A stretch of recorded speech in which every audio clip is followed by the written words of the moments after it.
we've checked PayPal history, checked all the receipts, checked eBay history, checked any others.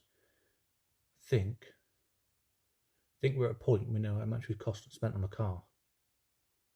It's quite a lot. But is it a lot or is it a lot? Well, it's a lot, but not too much. Better than my first Mark II. That was a lot. Yeah, but that's another story. What's the total? What are we at?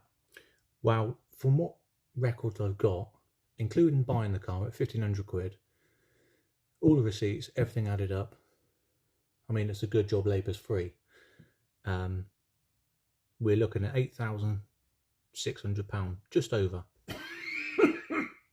How much? It happens. Do I care? No, not really. Is it worth it? Yes. Can I prove it's worth it? Yes.